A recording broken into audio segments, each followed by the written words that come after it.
מורן של גושן, שם של כל המחלקות, שואלים מה היא עושה, אין באמת תשובות.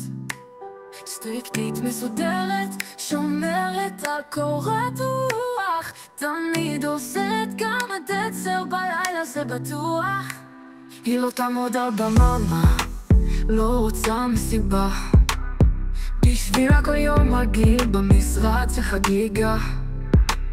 לא לוקחת חופש, מחלה זה נדיר, רק אם המצב באמת חמור ואין לה אוויר. ממשיכה לטפל, שולטת ביד רמה, גם ב7 בערב שולחת הודעה. המערכת תיפול, מראש תתארגנו, היא תחזור עוד מעט, אז אל תתלונו.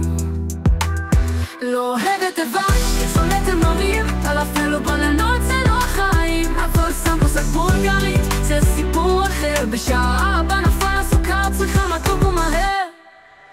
היא לא תעמוד על בממה, לא רוצה מסיבה, בשבילה ביום בריא במשרד זה חגיגה. לא לוקחת חופש, מחלה זה נדיר, רק אם המצב באמת חמור ואין לה אוויר. הרכב שלה תמיד מלוכלך,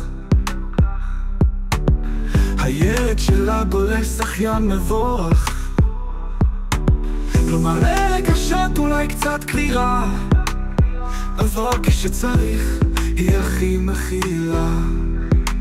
פוליטיקה בראש, המדינה חשובה, אבל משכורות ודוחות זה עיקר העבודה.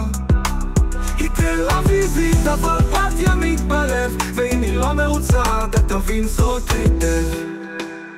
היא לא תעמוד על בממה, לא רוצה מסיבה, אבל כל יום פה במשרד בשבילה זה חגיגה.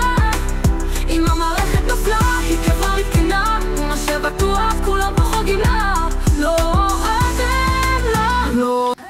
מורן דוידוביץ' ישבה פה כרכזת, כפי שאתם רואים, ופה ישבה כמנהלת. צריכה מתוק ומהר ומהר, הבוק ומהר